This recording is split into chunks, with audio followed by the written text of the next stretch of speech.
नमस्कार, आप देख रहे हैं आरबीएन न्यूज़ 24/7।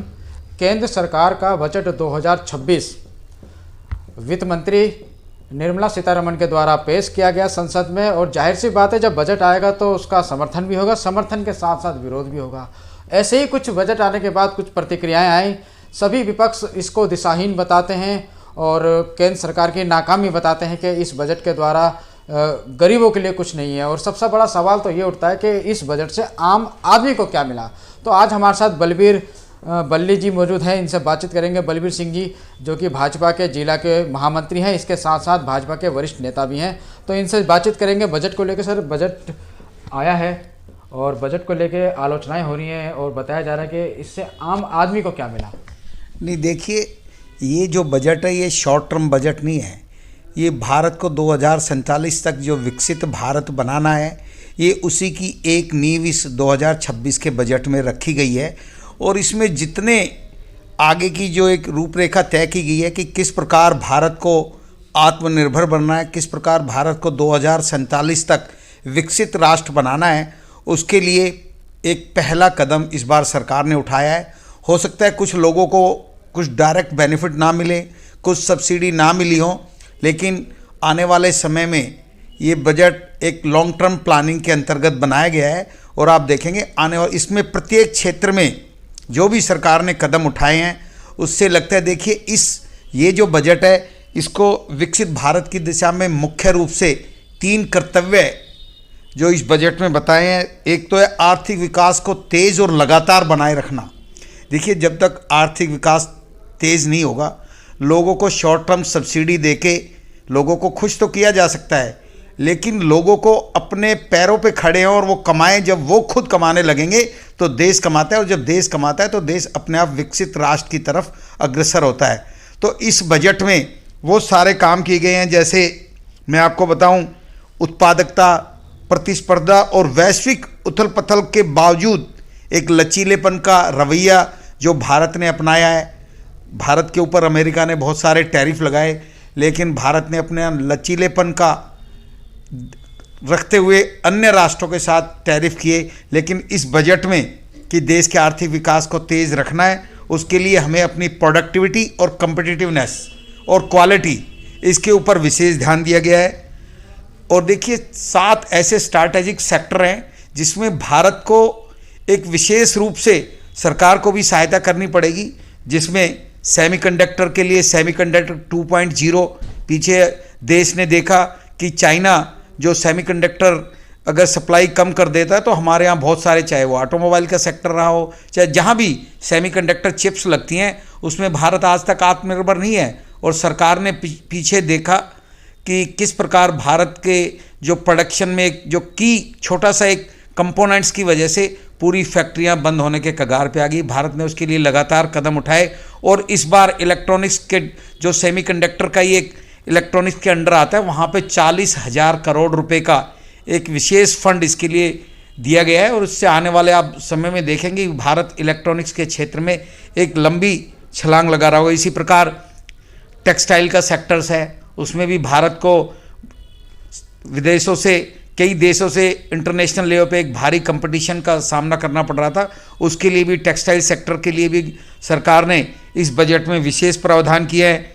इसी प्रकार बायोफार्मा, भारत को दवाइयों का एक विश्व का केंद्र बनाना, उसके लिए भी सरकार ने 10,000 करोड़ रुपए का एक अलग से बजट का प्रावधान किया है, जिससे कि भारत फार्मास्यूटिकल के उत्पादन में अपने आप को विश्व के प्रथम स्थान पे पाए। इसी प्रकार देखिए, रेयर अर्थ मेटल जो आज जिस पे चाइना का 90% कंट्रोल है, उसको भी इस बार के बजट में रेयर अर्थ कॉरिडोर, देखिए ये नॉर्थ ईस्ट रीजन में, और जहाँ जहाँ आप देखेंगे उड़ीसा से नीचे तमिलनाडु से नीचे केरला होते हुए, जहाँ पे रेयर अर्थ भरपूर मात्रा में मिलेगा और उनका प्रोसेस हो सके, उसके लिए एक स्पेशल रेयर अर्थ कॉरिडोर बनाने का काम किया है। इस बार केमिकल पार्क, टेक्सटाइल पार्क, और देखिए 200 से ज़्यादा जो पुराने इंडस्ट्रियल जोन थे, जो क्लस्टर थे, उनको दोबारा से उनका एक तरह से पुनरुत्थान करने का काम इस बजट के द्वारा किया गया है।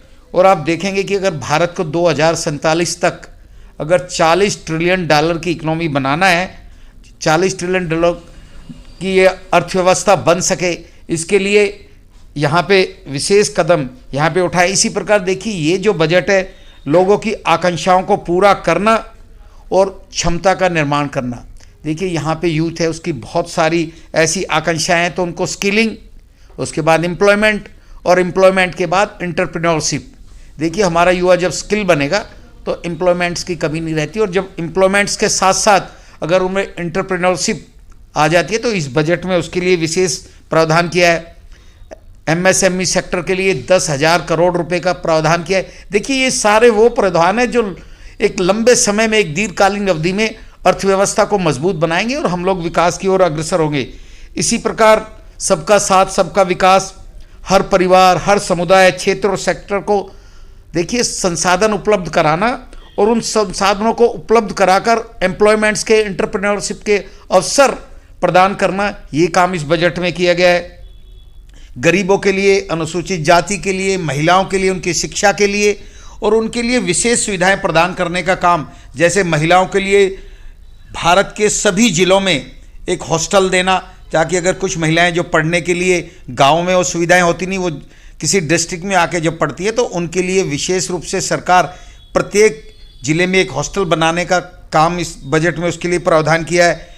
इंफ्रास्ट्रक्चर के लिए देखिए 12.2 lakh crore capex, capital expenditure infrastructure के लिए खर्च किया जाएगा, जो देश में पहली बार, देखिए 2014 में 2 लाख करोड़ रुपए होते थे इंफ्रास्ट्रक्चर फंड्स के लिए, आज 12.2 लाख करोड़ रुपए इंफ्रास्ट्रक्चर के लिए। देखिए स्पेशल रेलवे के लिए हाई स्पीड कॉरिडोर, लोगों को आने जाने में सुगमता रहे, जल्दी अपने स्थान पे पहुंच के। इसी प्रकार फ्रेट कॉरिडोर, देखिए नॉर्थ ईस्ट से अगर नॉर्थ में माल आना है, नॉर्थ ईस्ट से बॉम्बे माल जाना है, उसके लिए स्पेशल फ्रेट कॉरिडोर बनाने का काम इस बजट में, उसके लिए 20,000 करोड़ रुपए का। देखिए किसी भी अर्थव्यवस्था की जो रीढ़ की हड्डी होती है वो ट्रांसपोर्टेशन होता है, और जब ट्रांसपोर्टेशन फास्ट होगा, अगर हम बात करें आज से 15 साल 20 साल पहले दिल्ली से बॉम्बे जाने में, एक कंटेनर को पहुंचने में 1 वीक का टाइम लगता था, जो आज इस प्रकार का इंफ्रास्ट्रक्चर बन गया, इस प्रकार के हाईवे बन गए हैं कि जहां पे 36 आवर मैक्सिमम आप अनइंटरप्टेड चलते हो, बिगर रुके चलते हो, आप 16 घंटे में भी बॉम्बे पहुंच सकते हो। लेकिन अगर बिल्कुल आराम से हमारा कोई भी कंटेनर दिल्ली से क्लियर होने में और वहां बॉम्बे पोर्ट पे पहुंचने में 36 घंटे से ज़्यादा नहीं लगते, और पहले यही जो टाइम है 200 घंटे में भी हमारा एक कंटेनर यहाँ से, तो इसके लिए लगातार ये सरकार ने, देखिए इसके अलावा फिस्कल डेफिसिट जो 2022-23 में 6% था, उसको घटा के 4.3% कर दिया है। फिस्कल डेफिसिट कहते हैं। देखिए इस साल के बजट में जो देश में जो टोटल खर्चा वो 53.53 लाख करोड़ रुपए खर्चा है, जबकि सरकार की जो कमाई है वो 44 लाख करोड़ के आसपास है। तो जो डिफरेंस, राजकोषीय घाटा जो 16,000 करोड़ का है, उसको इस बार कम करके, पहले 4.5% था, उससे पहले 6% था, और इसको ये उम्मीद की गई है कि इस साल में ये जो घाटा है, सरकार की कमाइयाँ जब ये विकास के कार्य होंगे तो कमाई भी बढ़ेगी, और इस घाटे को 4.3% पे लाने का सरकार ने वो किया है। देखिए ये हो सकता है कि कोई ऐसी पॉपुलर स्कीम लोगों के लिए, मोदी सरकार का स्टार्टिंग से ये उद्देश्य रहा है कि लोगों को उनको पैर पे खड़े होकर अर्थव्यवस्था में इस प्रकार के प्रावधान किए जाए, हमारे युवाओं को रोजगार मिले, हमारे युवाओं को काम मिले, हमारी प्रत्येक इंडस्ट्री इस प्रकार से विकसित हो कि हमारी ये जो 140 करोड़ की जनता है ये अपने पैरों पे खड़ी हो। हमें इनको लायबिलिटी नहीं समझ के, ये हमारी जो एक ह्यूमन असेट्स है उसका हम प्रॉपर यूटिलाइज करें। और जब तक इस प्रकार के बजट, जैसा कि ये बजट आया है, ऐसे नहीं आएंगे, सरकार लोगों को डायरेक्ट बेनिफिट देती रहेगी वोट बैंक के सहारे, तो उससे अर्थव्यवस्था जो हमें विकसित भारत 40 ट्रिलियन डॉलर की इकोनॉमी बनाना है, वो बनाना बड़ा मुश्किल होगा। और देखिए विरोधी तो क्वेश्चन उठाते ही रहते हैं, वो तो ऐसी बातें करेंगे जिससे भारत पिछले 60 सालों में, भारत की इकोनॉमी 70 सालों में कहाँ थी। आज हम विश्व की चौथी बड़ी सबसे अर्थव्यवस्था हैं और हमें इसको और आगे बढ़ाना। अभी हम देखते हैं कि जहाँ तक अमेरिका की बात है वो 35 ट्रिलियन, चाइना 22 ट्रिलियन, और हम आज भी 5 ट्रिलियन से कम है। तो हमें भी अपनी अर्थव्यवस्था को तेजी, और इस बजट को इस प्रकार बनाया गया कि हमारी विकास की दर विश्व में सबसे ज़्यादा बनी रहे और 7% का विकास की दर जो हमारे इकोनॉमिक सर्वे में भी फोरकास्ट की गई है। हमें पूरी उम्मीद है कि इस प्रकार के बजट जब आते हैं तो डेफिनेटली जो विकास की दर सरकार ने प्रोजेक्ट किया है उसको प्राप्त करने में अवश्य हम लोग अपने आप को पाएंगे कि हमारी जो इकोनॉमी है वो लगातार आगे बढ़ेगी। सर, बात आपकी बिल्कुल सही है। चौथी अर्थव्यवस्था विश्व की हमारा भारत है, हमारी कंट्री है, लेकिन इसके साथ साथ बेरोजगारी में भी भारत आगे है। इसका भी ये सवाल विपक्ष उठा रहा है कि बेरोजगारी है, युवाओं को अनदेखी किया गया है। किसानों को क्या मिला इस बजट में? नहीं, देखिए, किसानों के लिए पहले जो किसान सम्मान निधि है उसमें लगातार वृद्धि हो रही है। किसानों के लिए इस प्रकार का इंफ्रास्ट्रक्चर तैयार करने की बात हो रही है जिससे किसान अपने पैरों पे खड़े हों, किसानों को किसी प्रकार की मदद की जरूरत ना पड़े, उनको इस प्रकार की सुविधाएं प्रदान की जाएं कि वो अपने आप को आत्मनिर्भर बनाएं। सरकार पीछे लगातार उनके लिए किसान credit card Bharatiya Janata party ने तैयार उनके लिए बनाए थे। उनको 4% पे रन अवेलेबल होता है। फसलों का इंश्योरेंस जो मिलने में सालों साल लग जाते थे, वो इंश्योरेंस लगातार बड़ी आसानी से लोगों की, आज फसल अगर ख़राब होती है किसी नेचुरल कारणों से तो इंश्योरेंस कंपनीज उनके लिए देती हैं। और सरकार इस प्रकार के अनेकों कदम उठा रही हैं। देखिए, जो MSP की बात करते हैं, जो गेहूं 14 रुपये 13 रुपये किलो बिकता था, आज उस गेहूं की प्राइस जो मिनिमम सपोर्ट प्राइस है वो 22-23 रुपये के आसपास है। इसी प्रकार गन्ने की प्राइस बढ़ी हैं और गन्ने की मिलें जो पैसा नहीं देती थी वो सरकार आज उनके पैसे उनको 3 से 4 महीने में पैसे मिल जाते हैं। तो सरकार ने किसानों को, देखिए, सरकार का ध्यान इंफ्रास्ट्रक्चर को बनाने में है। सरकार का ध्यान किसी को डायरेक्ट बेनिफिट देने में नहीं है। सरकार जब इस प्रकार का पूरा स्ट्रक्चर रेडी होगा तो लोग अपने आप फ़ायदा होगा किसानों का। आज देखिए, किसानों का माल उसको कहीं से भी कहीं किसी भी सेंटर पे भेजना है। जब ये अच्छे रोड्स बन गए हैं तो वो अपने सामान को, अगर उसकी जहाँ पे वो उत्पाद करता है, अगर उसके आसपास उसके रेट्स कम है तो वो 12 घंटे में उस सामान को हज़ारों किलोमीटर दूर की मार्केट में बेच सकता है। इस प्रकार की सुविधाएं प्रदान करने का काम ये सरकार कर रही है।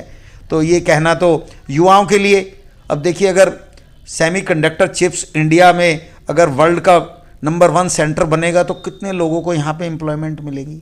उसके लिए सरकार ने इलेक्ट्रॉनिक्स इंडस्ट्री के लिए 40,000 करोड़ रुपए का प्रावधान किया है। MSME, लोग एंटरप्रेन्योर बने, लोगों को निकलना पड़ेगा। हमारी युवा शक्ति को उसको स्किल बनाने के लिए देखिए छोटे छोटे काम ये सरकार कर रही है जिससे युवाएं, आजकल डिजिटल युग है, वो लोग इनिशिएट सरकार कर रही है, वो उनको इनोवेटिव और क्रिएटिव बनना पड़ेगा। और जब हम इनोवेटिव और क्रिएटिव होंगे तो हमारी पूरे विश्व में डिमांड बढ़ेगी। हो सकता है इसके लिए कुछ समय लगे, लेकिन डेफिनेटली आने वाला समय युवाओं के लिए एक बहुत ही सुनहरा पल होगा।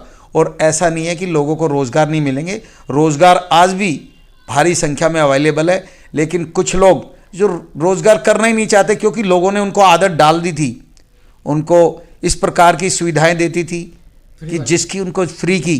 जब तक ये फ्रीबीज, सरकार ने इस बजट में एक कोशिश की है कि पूरा पैसा देश के विकास में लगे और देश विकसित होगा तो सब लोगों को रोज़गार भी आसानी से मिलेगा। ममता जी परेशान हैं, उनको, उनके राज्य को, पश्चिम बंगाल को इस बजट में कुछ नहीं दिया। तमिलनाडु, केरल की भी शिकायत है कि हमारी मांगों को ध्यान में नहीं रखा गया और हमारी जो परियोजनाएं, विकास की परियोजनाएं हैं, उनको अनदेखा किया गया है। नहीं, देखिए, ये जो विपक्ष के जहाँ भी जिस भी राज्य में विपक्षी पार्टियाँ शासन में हैं, अब ममता के पास तो एक ही बात है ना, अब 2 महीने बाद चुनाव है।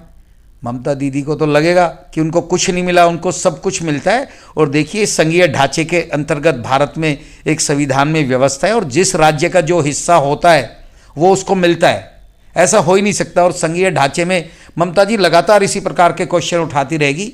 उनको कोई भी जो भी वैधानिक काम होता है, उनको लगता है कि उनकी सत्ता अब खिसकने वाली है, तो वो इस प्रकार की अनाप शनाप बातें करती रहती हैं, लेकिन इन बातों से कोई फ़र्क पड़ने वाला नहीं है। मोदी जी की सरकार है और हमें प्रत्येक क्षेत्र को एक रीजनल डेवलपमेंट, एक हर एक डिस्ट्रिक्ट में एक प्रोडक्ट जिसकी इंटरनेशनल डिमांड हो, ये मोदी सरकार उसके लिए लगातार काम कर रही है। और बजट में जिसको जो मिलना होता है एक संघीय ढांचे के अंतर्गत, उसको उसके हिस्से का पैसा हमेशा से मिलता रहा है। महंगाई का कहीं जिक्र तक नहीं आया।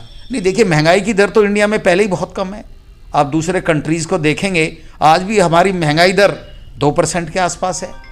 अगर आप रिटेल प्राइस इंडेक्स देखेंगे तो 2% है। पिछले दशकों से महंगाई की दर कभी भी 4% से ऊपर नहीं गई। तो महंगाई की बातें हो सकता है किसी चीज़ में टाइम बीइंग के लिए हो, लेकिन अगर आप टोटल महंगाई की बात करेंगे तो पूरे भारत में इससे अच्छा महंगाई के विषय को लेके अच्छा काल नहीं रहा, और लगातार महंगाई 5% से नीचे ही लगातार रही है। सर आपका बहुत बहुत धन्यवाद, आपने अपना कीमती समय दिया। धन्यवाद, नमस्कार।